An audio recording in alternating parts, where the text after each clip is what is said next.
कार्यक्रम के पुण्यार्जक हैं श्री कंवरलाल जी महावीर प्रसाद जी, पाटनी, मदनगंज, किशनगढ़, राजस्थान।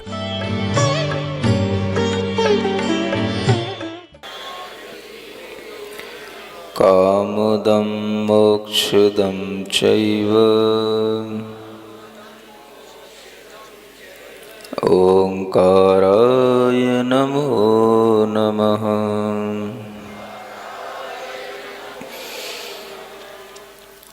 एक गहरी सांस लें और अपने माथे पर अरहम का स्मरण करें। सफ़ेद रंग में अरहम के अक्षरों को देखें। अरहमित्यक्षरं ब्रह्म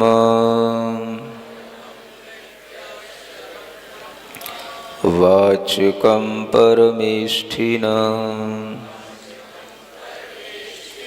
सिद्धचक्रस्य सद्बीजं सर्वतः प्रणमाम्यहम्। देवादिदेव आदिम तीर्थंकर श्री ऋषभनाथ भगवान की, देवादिदेव श्री पार्श्वनाथ भगवान की, वर्तमान शासन नायक श्री वर्धमान महावीर भगवान की, परम पूज्य आचार्य गुरुवर श्री विद्यासागर जी महाराज की, आचार्य श्री समय सागर जी महाराज की,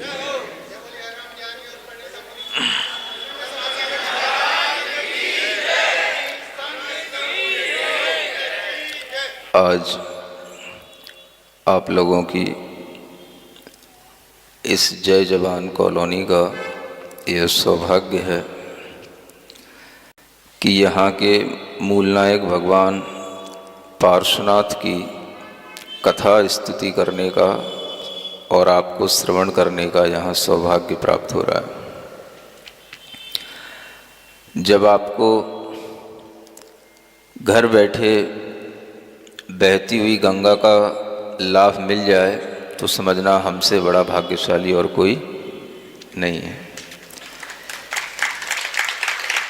यह जो भ्रमण हो रहा है यह इसी उद्देश्य के साथ हो रहा है कि भगवान पार्श्वनाथ की यह गंगा, जो कथा गंगा का प्रवाह है, वो सबके कानों में थोड़ा थोड़ा सा पड़ जाए।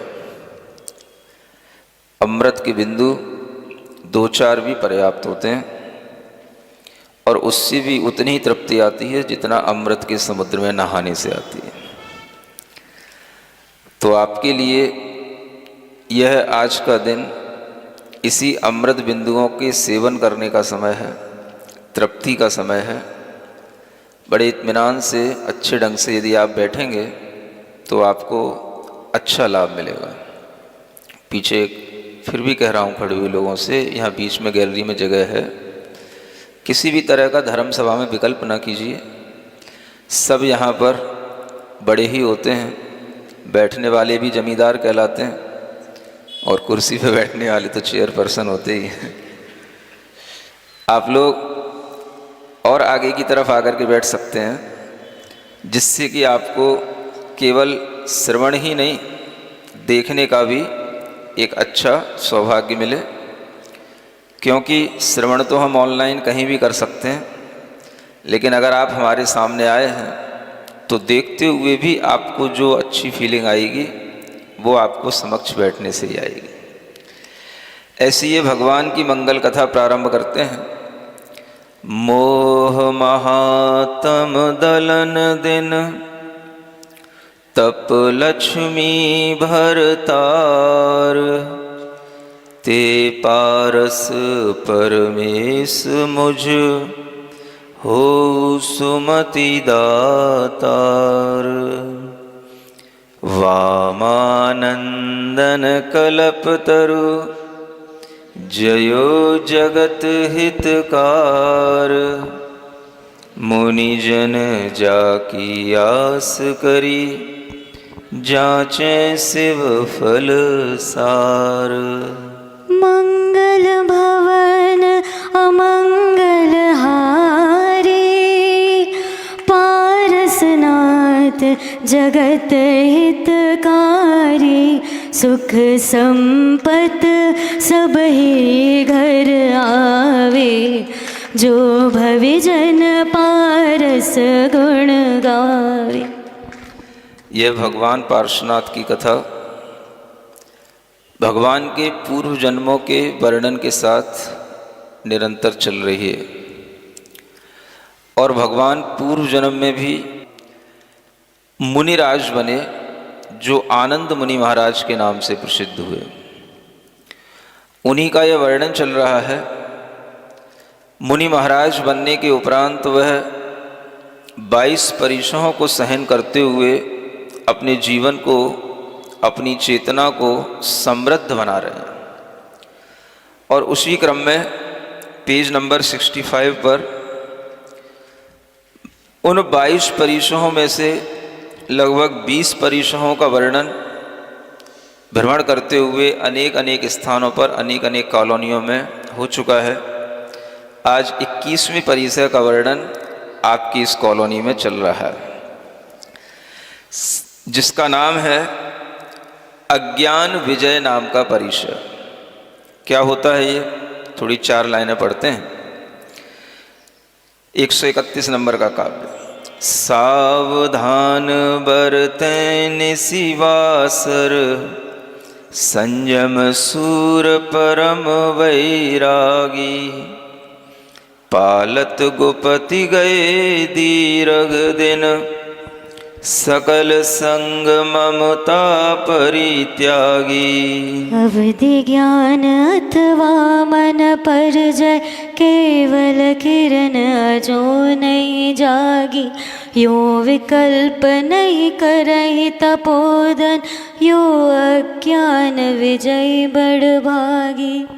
यह मुनि महाराज की जीवनचर्या जैसी चतुर्थ काल में, योग्य काल में चलती है, वैसी ही आज भी इस पंचम काल में दिखाई देती है। देखने वाली आंखें होना चाहिए। और इस तरह के परीक्षाओं का सहन करना मुनि महाराज के लिए नितांत आवश्यक ही नहीं, अवश्यम भावी हो जाता है। अवश्यम भावी का मतलब है कि वो परिसर आपके लिए अवश्य आएंगे ही आएंगे। आवश्यक होने का मतलब है कि आप उसे अपनी जीवनचर्या में आवश्यक रूप से शामिल करें। लेकिन जो चीज़ अवश्यम भावी होती है, वो अवश्य ही आपके समक्ष कहीं ना कहीं से गिर पड़ती है, आ जाती है। तो अवश्यम भावी जो चीज़ें होती हैं वो अलग होती हैं, और आवश्यक चीज़ें होती हैं वो अलग होती हैं। जैसे आप अपने जीवन में अगर अच्छे ढंग से जीवन व्यतीत कर भी रहे हैं, तो आपके जीवन में अनेक ऐसी चीज़ें होती हैं जो आवश्यक होती हैं, और अनेक ऐसी चीज़ें होती हैं जो अवश्यम भावी भी होती हैं। आवश्यक चीज़ें कौन सी हैं? कि आपको अपना जीवन जीने के लिए जो भी व्यापार आदि की आवश्यकता पड़ती है, धन आदि की आवश्यकता पड़ती है, भोजन आदि की आवश्यकता पड़ती है, ये सब आपकी आवश्यकता वाली चीज़ें हैं। लेकिन इन चीज़ों के अलावा कुछ चीज़ें ऐसी होती हैं जो अवश्यम भावी होती हैं, जिनके बिना हमारा जीवन नहीं चल सकता। जैसे श्वास का लेना, फेफड़ों का काम करना, ये ऐसी अवश्यम भावी चीज़ें हैं कि अगर हमारी श्वासें थोड़ी देर के लिए रुक जाएंगी तो जीवन चला जाएगा। धन अगर थोड़ी देर के लिए हमारे पास नहीं होगा तो चल लेगा। अगर थोड़ी देर हमें भोजन नहीं मिलेगा, 1 दिन 2 दिन, तो भी चल जाएगा। लेकिन अगर हमारी श्वासें, हवा हमको तुरंत नहीं मिलेगी तो हमारा जीवन नहीं चल पाएगा। अवश्यम भावी वो चीज़ें होती हैं जो हमारे समक्ष हमेशा रहा करती हैं, जिनके बिना हम जी नहीं पाते हैं। आवश्यक चीज़ें वो होती हैं जिन्हें हम अपनी आवश्यकता के अनुसार निर्मित कर लेते हैं। शरीर की आवश्यकताएं अलग हैं, मन की आवश्यकताएं अलग हैं। इसी तरह से मुनि महाराज के जीवन में परिसहों को सहन करना ये उनकी आवश्यकता बन जाती है, क्योंकि इससे उनकी चेतना समृद्ध होती है। लेकिन कभी कभी कुछ परिसर ऐसे भी होते हैं जो अवश्यम भावी भी हो जाते हैं। अब हम इन्हीं परिसरों में देखें तो बहुत से ऐसे परिसर होते हैं जो अवश्यम भावी होते हैं। मानो क्षुधा परिसर है, पिपासा परिसर है, जिसे हम भूख और प्यास की वेदना कहते हैं। ये आवश्यक नहीं है, ये अवश्यम भावी है, क्योंकि यह उन्हें रोजाना सहन करना है। शीत उष्ण परिसर है, ये उन्हें हमेशा सहन करना है। गर्मी के दिनों में गर्मी सहन करना है, ठंड के दिनों में ठंड सहन करना है। भूख और प्यास की वेदना भी एक बार भोजन करने वालों की कितनी मिटती है, ये तब आपको पता पड़ेगा जब आप कभी एक दिन एक बार भोजन पानी का नियम ले लेंगे करने का, तब आपको समझ आएगा। ये सब चीजें अवश्यम भावी हैं जो हमेशा चल रही हैं। कुछ परिसर ऐसा लग रहा है जैसे अवश्यम भावी है, और कुछ परिसर आवश्यक होते हैं जो वो समय समय पर अपने सामने लाते रहते हैं अपने जीवन को और अच्छा, मजबूत, समृद्ध बनाने के लिए। तो मुनि महाराज के जीवन में अनेक परिसरों के साथ में एक मानसिक परिसर ये भी आता है जिसे अज्ञान परिसर कहते हैं। ये शारीरिक परिसर है, भूख प्यास को सहन करना, ठंडी गर्मी को सहन करना, मच्छरों का प्रकोप सहन करना, ये क्या है? इस शारीरिक परिसर है। और मानसिक परिसर होते हैं, उनमें अनेक परिसरों का वर्णन हो चुका। आज यहाँ पर अज्ञान परिसर के बारे में बताया जा रहा है। ये भी एक मानसिक परिसर है। अज्ञान का मतलब ज्ञान नहीं होना, और जो ज्ञान है उसके अतिरिक्त अन्य और ज्ञान के जो भेद होते हैं और अन्य भी ज्ञान प्राप्त होने की संभावनाएं होती हैं, वो ज्ञानों की उत्पत्ति नहीं होना, तो इसे कहते हैं अज्ञान परिसर। ऐसा लगता है कि इस पंचम काल में ये अज्ञान परिसर को सहन करने की थोड़ी सहूलियत मिल सकती है, लेकिन ये भी कभी ना कभी सहन करना ही पड़ता है। जैसे अवधि ज्ञान, मनः पर्यय ज्ञान होते हैं। कभी नाम सुने आप लोगों ने? कितने लोगों ने सुने? मतलब थोड़ा बहुत पढ़ते लिखते हो? केवल ऐसा ही नहीं है बस जय जवान जय किसान करते रहते हो, हैं? क्लास लगती है? कौन लगाता है? हाँ, आपस में लगाते रहते हो। कभी मुनि महाराज से क्लास लगवाया करो। होते नहीं है, उन्हें अपने पास में रखना पड़ता है। वो आपके पास कब तक रहेंगे? उनसे दूर दूर तक में पहुंचने पर उनसे कांटेक्ट रखा जाता है, तब होते हैं। ऐसा नहीं है कि मुनि महाराज एक दिन कॉलोनी में आए तो बस एक दिन के लिए ही हो गए और फिर हमने निवेदन किया कि महाराज एक दिन और, तो इतने से निवेदन से क्या फर्क पड़ जाएगा? प्रयास तो ऐसा करो, कुछ काम ऐसे करो कि मुनि महाराज को अपने आप यहाँ पर आने पर कम से कम 5-10 दिन तो कम से कम रुकने का मौका मिले। एक काम तो करो कुछ ऐसे।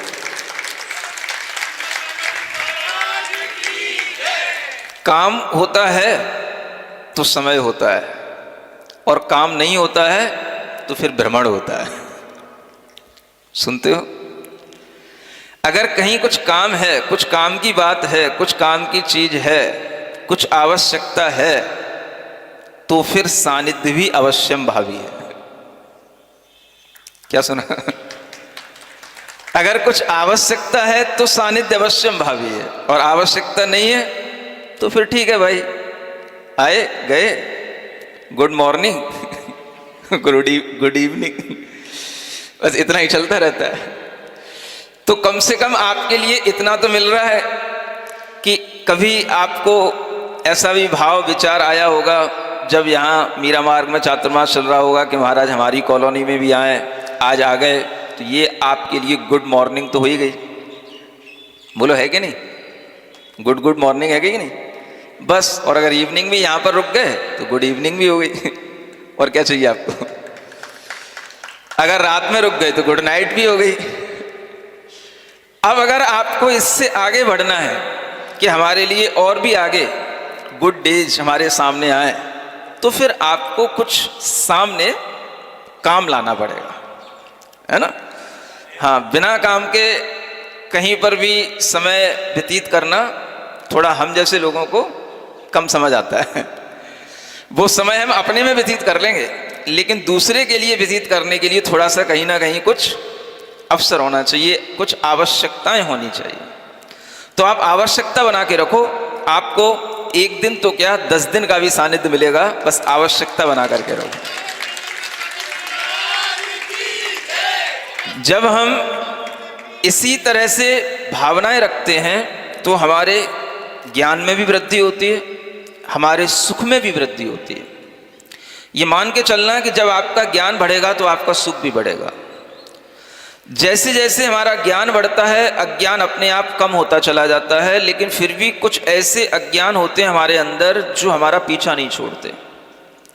मानो हमारे पास सुनने की, समझने की क्षमता है, इसको कहते हैं मति ज्ञान, श्रुत ज्ञान, लेकिन हमारे पास अवधि ज्ञान नहीं है, मन है परे ज्ञान नहीं है। तो ये ज्ञान हमारे अंदर उत्पन्न नहीं हो रहे हैं, इसका भी एक कष्ट होता है उनको जो जानते हैं कि अवधि ज्ञान मने परे ज्ञान भी जैसे ज्ञान होते हैं। और जिन्हें अवधि ज्ञान मने परे ज्ञान होगा, उन्हें जब तक केवल ज्ञान नहीं होगा तो उनके लिए वो भी एक कष्ट रहेगा कि अभी केवल ज्ञान नहीं हो रहा। अब ये परिचय मुझे ऐसा लगता है तब ज्यादा हो जाते होंगे जब इस तरह के लोग सामने रहते होंगे। यानी ऐसा काल हो, ऐसा समय हो जिस समय पर अवधि ज्ञानी मुनि महाराज भी दिखाई दे रहे हो, मने परे ज्ञानी भी हो, तो फिर जो केवल मति श्रुत ज्ञान वाले हैं उन्हें देख करके लगता होगा देखो हम तो इतने दिनों से तपस्या कर रहे हैं, इतने दिनों से हम समितियों का, गुप्तियों का, व्रतों का पालन कर रहे हैं, और हमको जो है ये अवधि ज्ञान मने परे ज्ञान उत्पन्न नहीं हो रहा है, और इनको ये अवधि ज्ञान मने परे ज्ञान उत्पन्न हो गया। तो ये परिचय कब आता है? जब हम सामने किसी से अपने को कंपेयर करते हैं। आज सहूलियत क्या है? आज सबको पता है भाई पंचम काल में कोई अवधि ज्ञान ही होना ही नहीं है, पंचम काल में मने परे ज्ञान किसी को होना ही नहीं है। तो ऐसा लगता है कि जैसे ये परिचय भी अब कम हो गया। अब अगर मान लो कोई अवधि ज्ञानी मुनि महाराज हो, मने परे ज्ञानी हो, और उनके सामने केवल ज्ञान को प्राप्त करने वाले मुनि महाराज आ रहे हों, तो भी उन्हें परिचय होगा अवधि ज्ञानी वालों को कि अभी मुझे केवल ज्ञान नहीं हो रहा। जैसे कि बाहुबली भगवान थे, बाहुबली भगवान, उनके अंदर अवधि ज्ञान उत्पन्न हो गया जब वो तपस्या कर रहे थे, उनके अंदर मने परे ज्ञान उत्पन्न हो गया, लेकिन केवल ज्ञान उत्पन्न नहीं हो रहा है। तो वह केवल ज्ञान की उत्पत्ति के लिए उन्हें 1 वर्ष तक वह लगातार तपस्या करती रहनी पड़ी। वो खड़े होकर के 1 वर्ष तक लगातार तप में लीन रहे। अब उनके अंदर जब अवधि ज्ञान उत्पन्न हो गया, मने परे ज्ञान हो गया, तो वह विचार उनके अंदर ये नियम से आता ही है कि इतने दिनों से हम खड़े हैं। कितने दिनों से? 1 वर्ष। सुन रहे हो?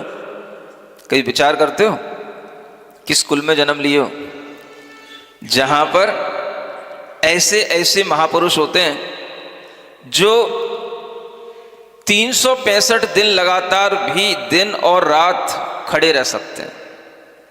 ऐसे कुल में, ऐसे वंश में हम लोगों ने जन्म लिया है, ये हमारे लिए एक गौरव का विषय होना चाहिए। ऐसे क्षत्रिय पुरुषों के इस वंशों में हम लोग जीने वाले लोग हैं। और आज वे क्षत्रियता अगर हम देखें तो कहाँ दिखाई पड़ती है? केवल बस मंदिर के कुछ लोगों में, कुछ समाज के कुछ लोगों में जो नेतागिरी करते हैं उनमें। क्यों? यहाँ पर भी नेता बहुत है, हमने सुना है कि एक ही है नेता, तो एक ही होता है, बहुत हो जाएंगे फिर नेतागिरी का मतलब ही क्या है। आज हर जगह पर, हर कॉलोनी में कहीं ना कहीं तरह से कुछ ना कुछ ये सब चलता रहता है। लेकिन हमारे अंदर ये विचार होना चाहिए कि हम अपने ज्ञान को भी बढ़ाएं और साथ साथ उस अज्ञान को भी जीतने की कोशिश करें जो हमारे अंदर पड़ा हुआ है। वह अज्ञान को जीतने के लिए भी हमें समता चाहिए। अगर हम आज अपने अज्ञान की बात करें तो हम ये भी देख सकते हैं कि हमारे पास मति ज्ञान, श्रुत ज्ञान तो सबके पास है, लेकिन वह श्रुत ज्ञान सबके पास एक जैसा नहीं है। जब हम ये विचार करते हैं कि हमारे अंदर में श्रुत ज्ञान की वृद्धि नहीं हो रही है, तो ये भी हमारे लिए एक परिचय हो सकता है। आज के समय में ये अज्ञान परिचय होता है जब हमारे भीतर ये थिंकिंग आती है कि हम पढ़ते तो बहुत हैं, सुनते तो बहुत हैं, याद तो बहुत करते हैं, लेकिन याद होता नहीं है। ऐसा कई लोग कहते हैं, याद नहीं होता, याद करते हैं तो भूल जाते हैं, और पेपर हो रहे होंगे तो पेपर के समय तो अलग ही भूल जाएंगे, अवश्य भूल जाएंगे। यह भी अपने अंदर का एक अज्ञान परिचय है। इसको भी आप जीत सकते हैं इसी तरह के मुनि महाराजों का चरित्र सुन करके। कैसे जीतना? अगर हमारे सामने ज्ञान है तो अज्ञान भी होता ही है। अज्ञान हमेशा बना ही रहता है, क्योंकि उस अज्ञान के माध्यम से हमारे अंतरंग में यह विचार चलता रहता है कि हमारे पास में ये वाला श्रुत ज्ञान नहीं है, इस श्रुत ज्ञान की वृद्धि हमें करनी है, तो ये श्रुत ज्ञान कैसे मिले? मानो आपके पास चारों अनुयोगों के ज्ञान में से केवल प्रथमानुयोग का तो ज्ञान है, लेकिन आपको करणानुयोग का ज्ञान नहीं है, सिद्धांत का ज्ञान नहीं है, न्याय का ज्ञान नहीं है, आपके लिए अध्यात्म का ज्ञान नहीं है, तो ये भी आपके लिए एक परिचय का कारण बन सकता है। ज्ञान की परिपूर्णता तभी होती है जब हम हर तरह से उस ज्ञान की प्राप्ति का अभ्यास करते हो, और उस अभ्यास के साथ साथ जो हमें प्राप्त नहीं हो रहा है उसमें हम समता रखते हो। तो समता रखने से वह जो अज्ञान है उस पर भी हम विजय प्राप्त कर लेते हैं। अब वह ज्ञान हमारे अंदर क्यों नहीं बढ़ता? नॉलेज तो सबके अंदर है, लेकिन वह अज्ञान भी हमारे ऊपर उतना ही है जितना हमारे अंदर ज्ञान है। और हम कहें कि ज्ञान कम प्रकट होता है, अज्ञान ज्यादा हावी रहता है। ज्ञान तो कितना सा है, सुन रहे हैं और सुनते सुनते भी पिछली बातें भूलते जा रहे हैं, और आगे जो सुनते जा रहे हैं बस वो ही सुनने में आ रहा है, और पिछला सब खाली होता जा रहा है। हो रहा है? ये हमारा ज्ञान है। तो कम से कम इतना तो है ही है कि महाराज हम सुन तो रहे ही हैं, वो भी कभी कभी मिस हो जाता है। कब झपकी लग जाए, कब बैठे बैठे टिक करके, कब एकदम से जो है आंखें बंद हो जाएं, और 2-4 सेकंड के लिए वो भी सामने से चला जाए। समझ आ रहा है? और कहीं कुछ ऐसा दिख जाए या कहीं कुछ ऐसा ना हो जाए, इसलिए बीच बीच में पूछ लेता हूँ, भाई सुन रहे हो कि नहीं? हाँ, तो अलर्ट होके कहता नहीं सुन रहा हूँ। तो उस समय पर भी हमारे अंदर वह ज्ञान होते हुए भी ज्ञान कितना सा काम कर रहा है? कुछ आलस्य में चला जाता है, कुछ हमारी समझ में नहीं आता, इस सोच के साथ चला जाता है, कुछ हम सुनते तो हैं लेकिन मेमोरी में पूरा का पूरा फिट नहीं होता है, और वह हमारे साथ में इन सब चीज़ों का अगर हम टोटल निकालते हैं तो अज्ञान ज़्यादा दिखाई देता है, ज्ञान कम आता है। अब इस अज्ञान को हम कैसे दूर करें? इस अज्ञान के लिए इंग्लिश में एक शब्द आता है, बताएगा कोई कौन सा शब्द आता है? पढ़े लिखे तो हो ना तुम लोग, बोलो। अज्ञान को इंग्लिश में क्या बोलते हैं?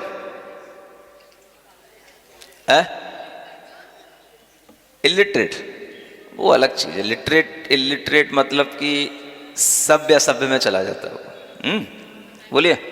विभू भी बैठा है आज बेनाडा, आगरा से आया है। बोलिए। No knowledge. एक ही शब्द बोलो, 2 शब्द क्यों लगाने पड़े उसमें? नो और नॉलेज। इग्नोरेंस है ना, इट्स ए प्रॉपर वर्ड है ना। इग्नोर नहीं, इग्नोरेंस है ना। अज्ञान को क्या बोलते हैं? इग्नोरेंस। अब मैं आपको इसके साथ एक चीज बताना चाह रहा हूं। हमारे अंदर ये इग्नोरेंस है। मेरे मन में चल रहा था एक चिंतन कि इग्नोरेंस क्यों आती है। जब हम अपने सामने होने वाले ज्ञानियों को इग्नोर करते हैं तो हमारे अंदर इग्नोरेंस बढ़ती है। सुन रहे हो? नहीं सुना? नहीं समझ में आया? हाँ हाँ।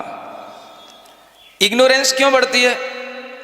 भाई आपके सामने कोई ज्ञानी पुरुष हैं, आप उनको इग्नोर कर रहे हो, कुछ नहीं है, ये तो सब मालूम है, सब चलता है, सब होता है, सब देखा है। बोलो ऐसी थिंकिंग आती है कि नहीं आती? जब आपके अंदर इस तरह की थिंकिंग आती है, जब आप इग्नोर करते हो, देखो ये सब अपने ही थॉट्स हैं और इसी से ही सब तरह की अपने अंदर कर्मा जो बॉन्डिंग होती है, कर्म बंद होता है, वो इसी कारण से होता है। अब आपके लिए ये इग्नोरेंस आ रही है, तो वो किस कारण से आ रही है? अब आज आपको उस अज्ञानता का फल मिल रहा है। मानो कि आपको जो सुनाया जाए, ये तो बहुत सिंपल सी बातें कर रहा हूं, अगर आपको क्लास लेने की बातें करूं, क्लास में अगर आप बैठ जाओ तब आपको समझ में आए कि महाराज की क्लास में कितना सा समझ में आ रहा है। समझ आ रहा है? प्रवचन की बात अलग होती है, और अगर दोपहर में क्लास लगे तो आके देखना, आधे तो इसलिए नहीं आएंगे, महाराज अभी तो क्लास चल रही होगी। नहीं समझे? थिंकिंग ही हमारी उस तरह की बनी हुई है। प्रवचन तो ठीक है, फिर भी सबके लिए होता है, सब बैठेंगे क्लास, वो तो उन्हीं के आसपास रहने वाले 2-4-10 लोगों के लिए हो रही होगी, कोई 2-4 और पंडित टाइप के लोग आ जाते बैठ जाते होंगे, वो तो अभी क्लास चल रही होगी, जब क्लास पूरी हो जाएगी तब चलेंगे महाराज के पास।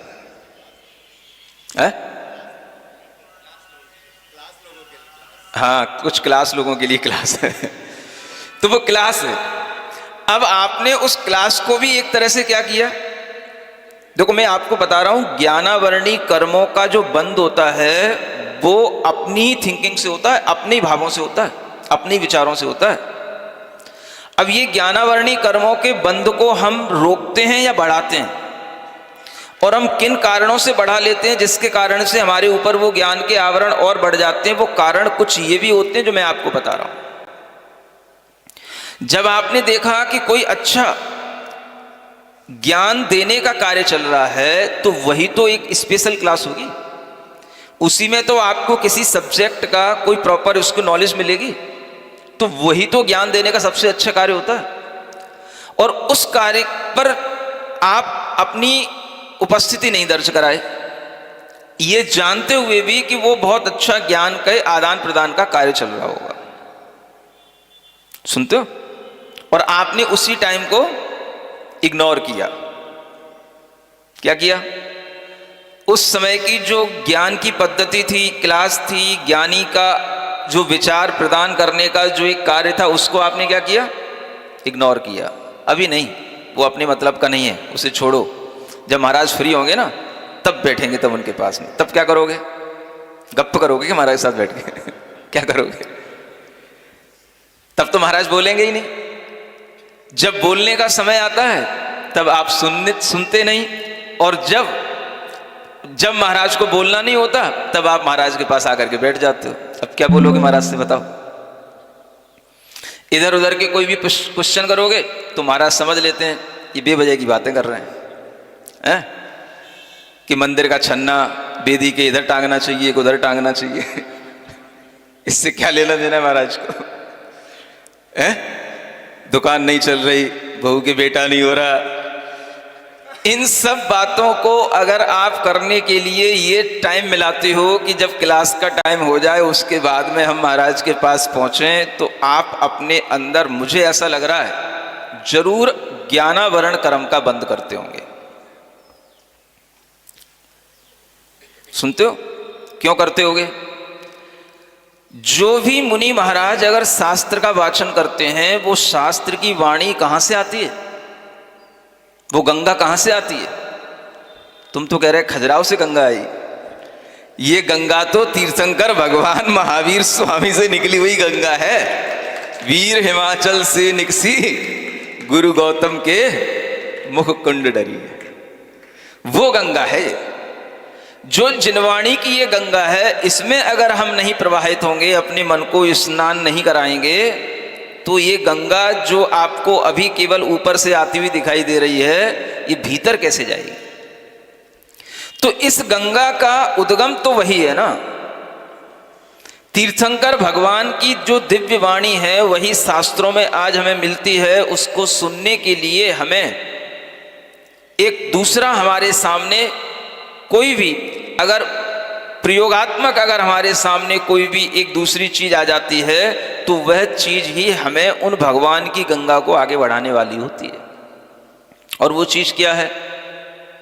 तो भगवान की गंगा है, शास्त्रों में निबद्ध है। अब उसको आगे कौन बढ़ाएगा, कौन बताएगा, कौन प्रवाहित करेगा? तो तीन ही चीजें हैं, देव, शास्त्र और गुरु। अब अगर हमने गुरु को इस तरह से कभी नहीं सुना, उनकी शास्त्र व्याख्यान की पद्धति से हम नहीं जुड़े, तो आपके लिए जो प्रवचन के समय पर होने वाला ज्ञान है वो तो ठीक है, एक कॉमन नॉलेज है, वो तो जनरल नॉलेज है कॉमन लोगों के लिए। उससे इतना ज्यादा ज्ञानावरण कर्म का आश्रम नहीं रुकेगा, बंद नहीं रुकेगा, जितना आपका रुकेगा कब? क्या सुन रहे हो? जब आप स्पेशल क्लास में अपनी अटेंडेंस दें। अब कहो हमें समझ नहीं आता। समझ कैसे आएगा? आपने कभी समझने की कोशिश की? हमने अपने अंदर एक डर बैठा रखा है, एक बहाना बैठा रखा है, और बहाने के साथ ही हम चलते हैं। और ये बहाना क्या है? सिर्फ इग्नोर करने का, उस टाइम को अवॉइड करने का। और ये जो बहाना है, हमें ऐसा लगता है कि इस बहाने से भी कर्म का बंध अवश्य होता है, होता होगा। क्यों नहीं होगा? जिस समय पर वह गंगा का प्रवाह चल रहा हो, जिस समय पर हम भगवान जिनेंद्र देव की वाणी को साक्षात सुन पाएं, वो तो उन शास्त्रों में लिखी हुई वाणी का ही वाचन करने पर संभव है। और उस समय को तो हम ये सोच करके ये हमारे मतलब का नहीं है।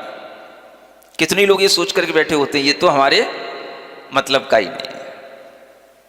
तो जो हमने अपने मन में विचार कर लिया कि ये ज्ञान हमारे मतलब का नहीं है, यही थिंकिंग, यही भाव हमारे ज्ञान कर्म के बंध का कारण बनता है। मैं आपको ये बताना चाह रहा हूं, ये बहुत गहरी बात बता रहा हूं आपको।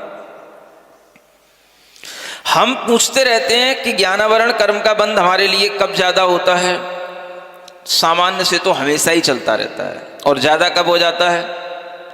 जब हमारे सामने ये कारण हो और हम उन कारणों पर अपना ध्यान ना दें। कौन से कारण? ज्ञान को बढ़ाने के, ज्ञान से जुड़ने के, ज्ञान से अपने आयाम को और आगे बढ़ाने के। आप देखो कि अगर आपके सामने ये चातुर्मास चल रहा था, आपको पता है इतने पीछे के टाइम में कितने कार्यक्रम हो चुके हैं? क्यों? अगर यही एक प्रश्न हम आपसे छोड़ दें, आप बता पाओगे कि पिछले टाइम में कितने कार्यक्रम हो गए? हम इस तरह से अपने में खोए हैं, हम इस तरह से अपने में व्यस्त हैं कि हम हमेशा ज्ञानावरण, दर्शनावरण, सब कर्मों का बंद कर रहे हैं। और किसके कारण से? सिर्फ मोहनी कर्म के कारण से। जहां हमारे अंदर ये मोहनी कर्म के कारण से मोह बढ़ा, हम अपने घर के, व्यापार के, अपने स्टेटस के मोह में रहे, हमारे लिए ये ज्ञानावरण कर्मों का बंध होता ही रहता है। आप सोचो कितने ही ऐसे लोग हैं जो दुनिया के हर कोने से, दिल्ली, बॉम्बे, आसाम, गुवाहाटी, दीमापुर, न जाने कौन कौन से, नेपाल तक से, और इधर कैलिफोर्निया और दूर दूर तक से भी लोग यहाँ आए। यहाँ उनको आने का एक मौका मिला, यहाँ वो किसी ना किसी कार्य की वजह से आ पाए। तो वो कार्य कौन सा था आपको पता है? जो वह किसी ना किसी तरह से इस ज्ञान से जुड़े हुए हैं, चाहे वो अरहम ध्यान योग का कार्य हो, चाहे वो प्राकृत विद्या का ज्ञान का कार्य हो, किसी भी तरह के स्वाध्याय से जुड़ने का कार्य हो, वो लोग जो इस तरह से दूर दूर बैठ करके भी जुड़ जाते हैं और इंतजार करते हैं टाइम पर उस क्लास का, समझना उनके ही ज्ञानावरण कर्म का क्षुभसम बढ़ेगा। और जो लोग उस समय को ना याद करते हैं, ना उन्हें कुछ पता होता है और अपनी मोह की नींद सो रहे होते हैं, तो उनके लिए तो ज्ञानावरण कर्म का बंद ही हो रहा होगा। अब आप विचार करो, आपने कौन कौन से कार्यक्रम अटेंड किए, कौन कौन से कार्यक्रम आपके सामने आकर के चले गए। अभी कल मैं जहां शाम को रुका था, वहां पर वह भाई जो थे वो कहने लगे महाराज बच्चों के लिए एक कार्यक्रम आपको करना चाहिए। जो उनके सामने उनका एक बड़ा बच्चा खड़ा था, नयांश नाम था उसका, वो पाटनी परिवार। अब वो कहने लगे बच्चों के लिए। मैंने कहा इन बच्चों के लिए तो कार्यक्रम अभी तो हुआ है, अभी पिछली 28-29 तारीख को मालवीय नगर में इन्हीं बच्चों के लिए तो कार्यक्रम था, अब आपको पता ही नहीं। तो ये क्या है? ये ज्ञानावरण कर्म का बंध हम निरंतर कर रहे हैं, और जो हमारे सामने अवसर आ रहे हैं उन अवसरों पर भी हम ध्यान नहीं दे रहे हैं। इस तरह से कर्मों के बंद होते रहते हैं, क्योंकि हम मोह की नींद में पड़े हैं। हमें मतलब ही नहीं है क्या हमारे लिए कहां कब कैसे अच्छा हो सकता है। अगर हम थोड़ा सा मतलब रखते हैं तो हमारे अंदर भीतर जागृति रहती है, उसी से ही हमारे ज्ञानावरण कर्मों के बंद ढीले पड़ते हैं।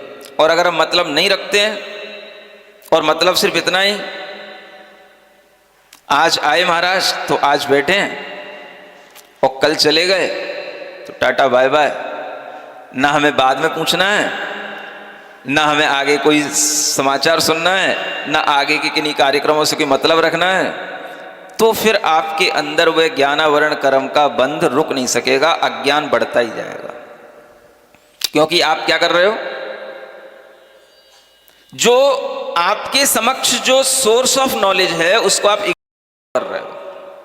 ये इग्नोर ही आपकी इग्नोरेंस को बढ़ाने वाली चीज है। चलो कोई बात नहीं, बीता ताहे विसार दे, आगे की सुध ले। आगे की कुछ सुध लेने की बात है, बोलो तो। बोल नहीं रहे हो, ऐसा लग रहा है कि हमारा डांट रहे हैं क्या हमको? डांट तो नहीं रहे ना, प्यार से खिला रहे हैं ना, वो अपनी आदत है ऐसा बोलने।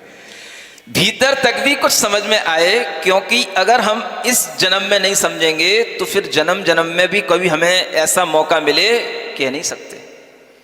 इसलिए थोड़ा समझने की कोशिश करना चाहिए कि अगर हम अभी भी चेतें, आगे भी और कुछ बहुत कुछ अच्छा होने वाला है। सुनते हो?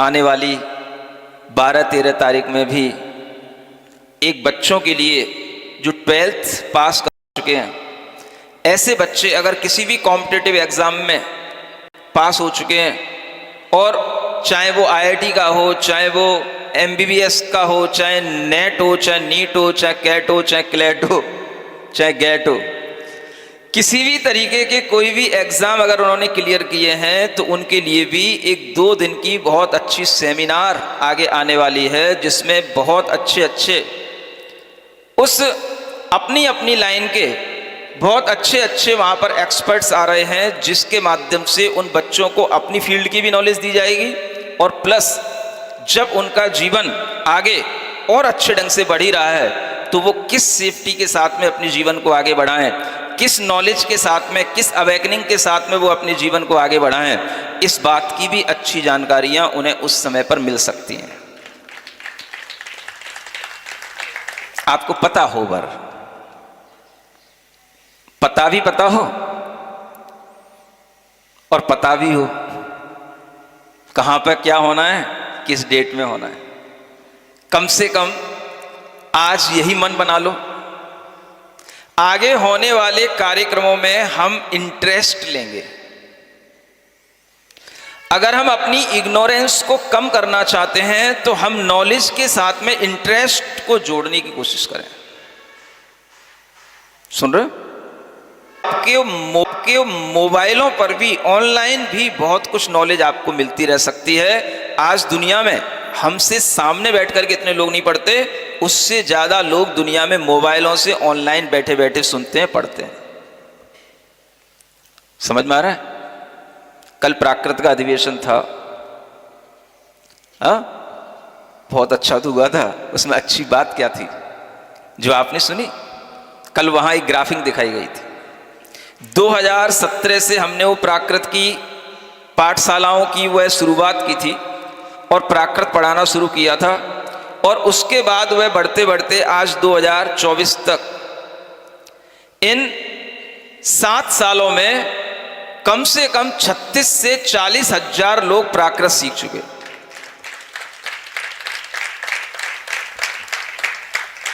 कैसे सीख लिए? हमारी समझ में नहीं आता, बहुत कठिन है महाराज। जब हम पहले से ही ये मेंटेलिटी बना करके रखे हैं तो इग्नोरेंस तो हमने पहले से ही अपने अंदर बना रखी है, इग्नोर करने की टेंडेंसी हमारी बनी हुई है, तो नॉलेज गेन कैसे होगी? सुनते हो?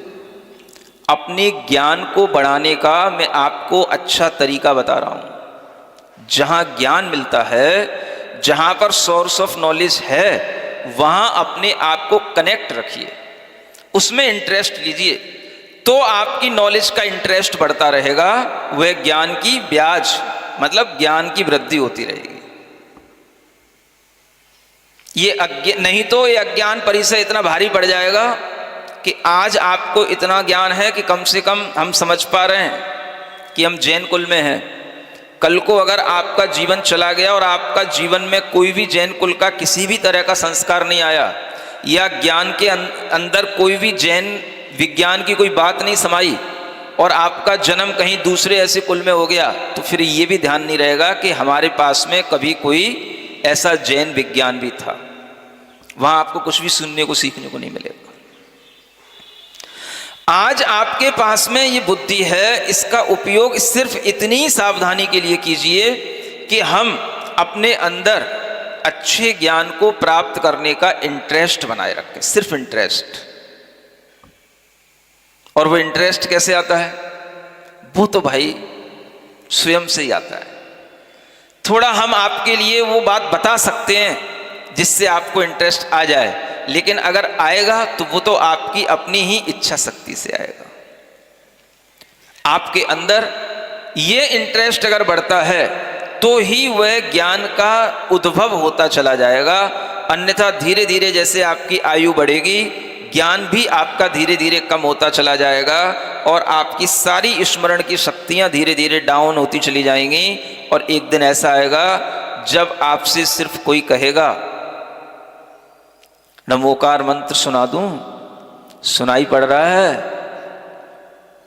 तब भी आपके अंदर से कोई रेस्पॉन्स नहीं होगा, क्योंकि भीतर से बिल्कुल आप शून्य हो चुके होंगे। सुनते हो? बोलो, अभी तो सुन रहे हो ना, अभी तो रेस्पॉन्स दो। तो ये नॉलेज की बात होती है ना। हमें जागृत कौन बना के रखता है? हमारी नॉलेज। इसलिए नॉलेज गेन करने के लिए कोई टाइम लिमिट नहीं होती है। आज भी आपकी उम्र चाहे 50 हो रही हो, चाहे 60 हो रही हो, दुनिया में ऐसे अनेक लोग हैं जो अच्छी इस उम्र में भी ऐसी एमए वगैरह करने के लिए आज सब जगह पर सुविधाएं उपलब्ध हैं। समझ आ रहा है? आप जेनोलॉजी में एमए कर सकते हैं, प्राकृत में एमए कर सकते हैं, आप योगा में एमए कर सकते हैं, संस्कृत में एमए कर सकते हैं, फिलॉसफी में एमए कर सकते हैं। ये सब चीजें किस लिए हैं? एमए करने की कोई उम्र तो नहीं है। यूनिवर्सिटियों में ये सब डिपार्टमेंट खाली पड़े हैं, आप उनमें एनरोल कीजिए। अगर आप इस तरह से अपने ज्ञान को बढ़ाने के लिए निरंतर सक्रिय रहते हैं तो देखना जीवन के अंत में भी ऐसे आपको लोग मिलेंगे जो बिल्कुल उस समय पर जागृत रहते हैं। भले ही उनकी अंतिम श्वासें चल रही हों, लेकिन उन्हें सब सुनाई पड़ रहा होता है और सब समझ आ रहा होता है। ये स्थिति किसकी बनती है? जो अलर्ट रहते हैं, जीवन में ज्ञान को प्राप्त करने का इंटरेस्ट रखते हैं। और अगर ये इंटरेस्ट नहीं होगा तो फिर ज्ञान के ऊपर आवरण किससे आता है? मोह के कारण से आता है। आप मोह बढ़ाएंगे तो मोह बढ़ने के कारण से आपकी मूर्छा बढ़ेगी और अंत आपका फिर मूर्छा में होगा।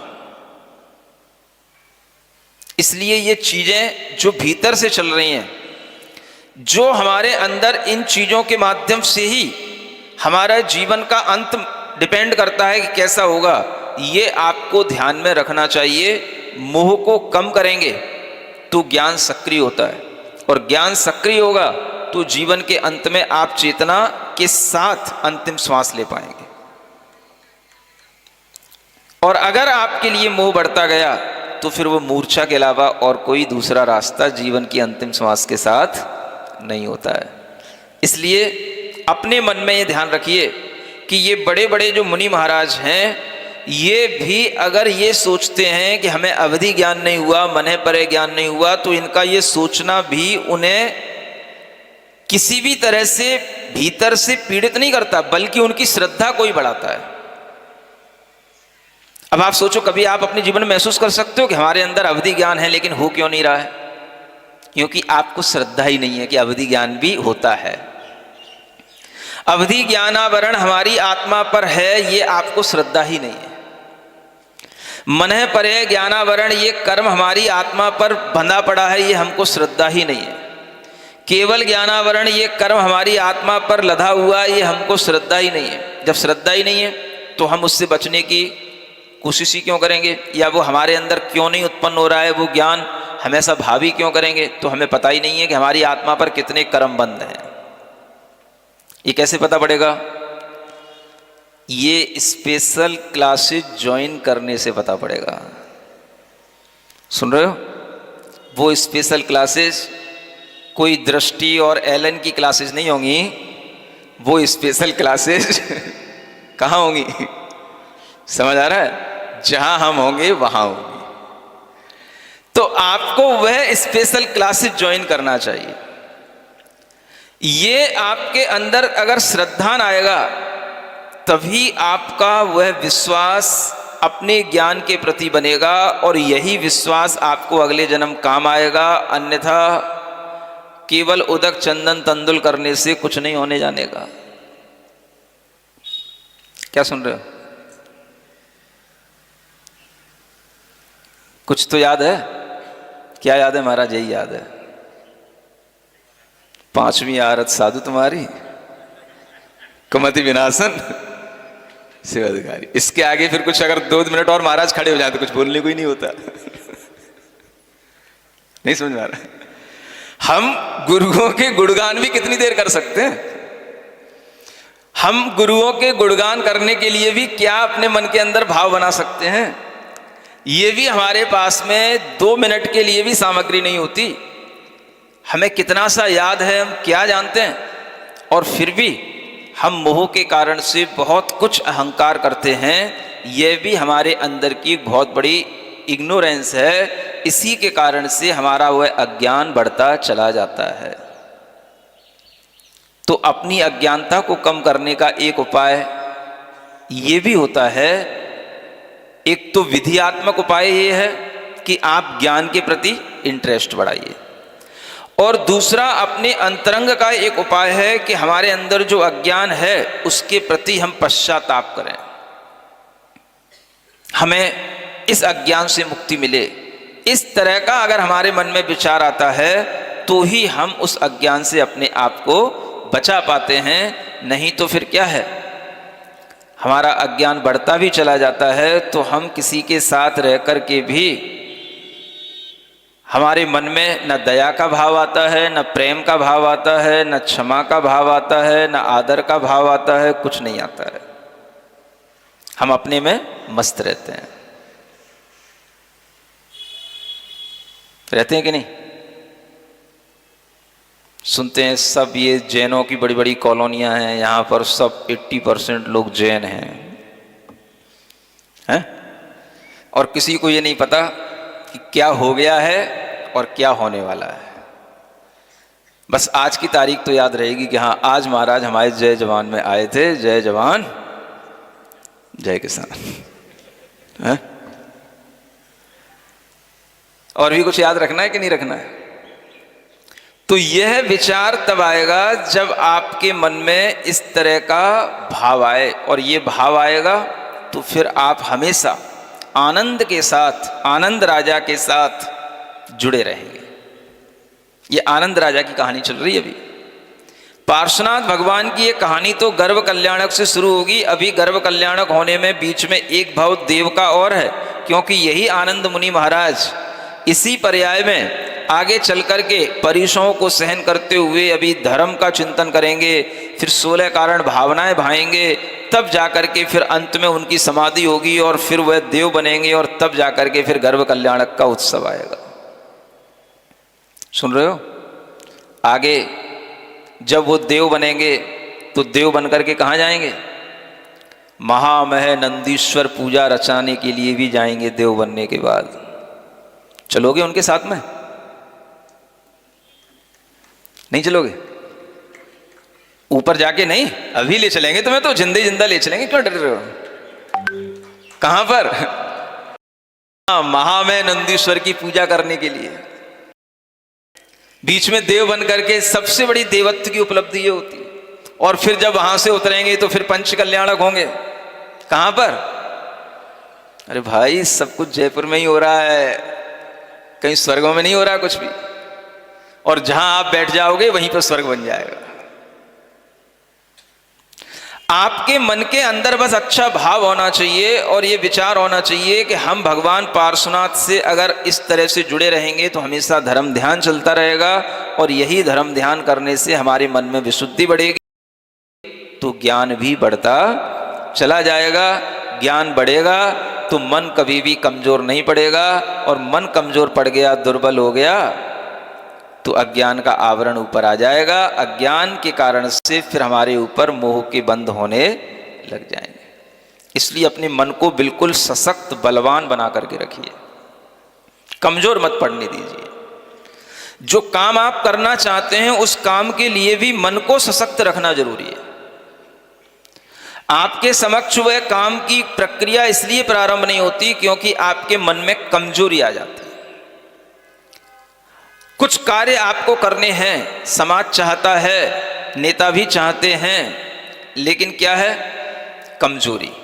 किसकी? मन की। मन की कमजोरी कब आती है? जब मन हमारा एक जगह किसी अच्छी जगह से जुड़ता नहीं है। मन अगर एक जगह समर्पित होकर के जुड़ जाता है तो फिर मन में कोई कमजोरी नहीं आती, और जब तक समर्पित नहीं होता है तब तक मन कमजोर रहता है। बस ये सीखना है। और नेताओं की खास आदत होती है, नेता समर्पित नहीं हो सकते कभी। नहीं समझ में आ रहा? उन्हें कहीं पर समर्पित होने में डर लगता है। वो ये सोचते हैं कि दुनिया हमारे पीछे चले, हम किसी के पीछे नहीं चलेंगे।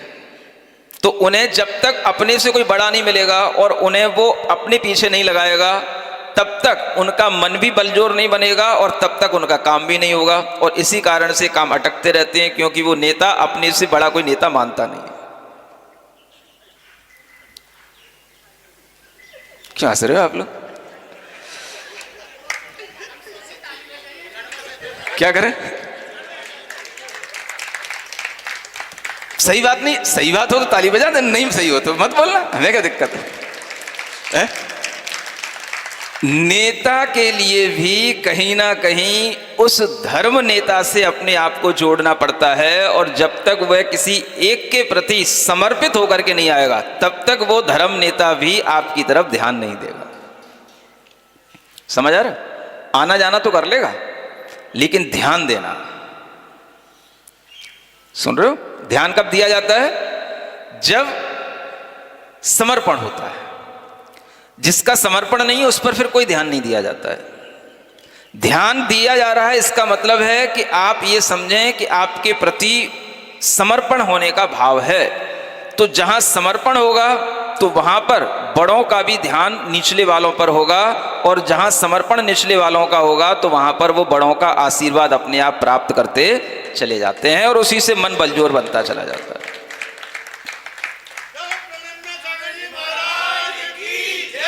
और क्या सिखाया जाता है आपको? केवल नारियल लेकर के आ जाना और यूं चढ़ा देना। क्या करना? उस नारियल के साथ में अपने नारियल को भी थोड़ा सा झुकाना। नहीं समझ में आ रहा? अगर केवल आपने नारियल, लो महाराज चलो मेरे जय जवान का अला नहीं हुए, तब तो हो गया काम। समझ आ रहा है? क्या करना पड़ता है? उस नारियल के साथ में जब ये नारियल हाँ सलूट मारता है, ये झुकता है, हाँ वो बात अलग है अगर कहीं कोई सर्वाइकल ना हो तब जाकर के समझ में आता है कि हाँ समर्पण है, और समर्पण होता है तो अवश्य अपना मन बलजोर बनता है, ऐसा मेरा मानना है। क्योंकि गुरुओं के आशीर्वाद से ही हमारे मन की दुर्बलताएं दूर होती हैं। है ना। तो आप आशीर्वाद लेना सीखो। केवल नारियल चढ़ाने से आशीर्वाद नहीं हो जाता है। आशीर्वाद का एक मुद्रा अलग होती है, एक भाव अलग होता है, और वह भाव, समर्पित भाव जो होता है, वो अपनी लैंग्वेज, बॉडी लैंग्वेज से समझ में आता है ना। तो नेता तो हर कोई होता है ना। आप भी नेता ही होते हैं, और जो धर्म के नेता होते हैं वो भी नेता ही होते हैं। तो सब लोगों को नेतृत्व करना तो सबको आता है। बस ये देखना पड़ता है कि हम किसको अपना अगुआ बनाएं, किसको अपना गुरु बनाएं, और किसके पीछे हम चलना सीखें। ये अगर हमारे अंदर एक लाइन में समर्पण की भावना से आ जाता है तो सब काम स्मूथली होता चला जाता है। और कोई चीजें नहीं है, चीजें कोई कठिन नहीं होती, चाहे मोक्ष मार्ग की चीजें हों, चाहे आपके धर्म की या लौकिक चीजें हों, हर चीजें। सिर्फ पहली शर्त यही है, समर्पण होगा तो बढ़ेंगी, और समर्पण नहीं होगा तो चीजें दिख रही होंगी, चीजें हैं सब, लेकिन हो कुछ नहीं रहा होगा। भीतर भी मोक्ष मार्ग तभी चलता है जब समर्पण होता है। समर्पण होता है तो कर्म की निर्जरा होती है, संवर होता है, सब होता है। और जहां समर्पण नहीं होता तो वहां कुछ नहीं होता, दिखता सब रहता है, हो रहा है, लेकिन होता भीतर कुछ नहीं है। मेरी बातें समझ में आ रही? इसी तरह से लौकिक मार्ग में भी समर्पित होना सीखो, और समर्पण में कोई कंडीशन नहीं हुआ करती है ना। बड़ों से, भगवान से हम क्या कंडीशन लगाएं? हम तो सिर्फ अपने आप को समर्पित कर दें, और समर्पित होने के बाद में हम जितना मांगेंगे उससे 10 गुना वो हमें देंगे, अगर हमारे अंदर समर्पण होगा तो। क्योंकि हमारी मांग तो छूटी रह जाएगी, समर्पण देखा जाता है। इस कार्यक्रम के पुण्यार्जक हैं श्री कंवरलाल जी महावीर प्रसाद जी, पाटनी, मदनगंज, किशनगढ़, राजस्थान।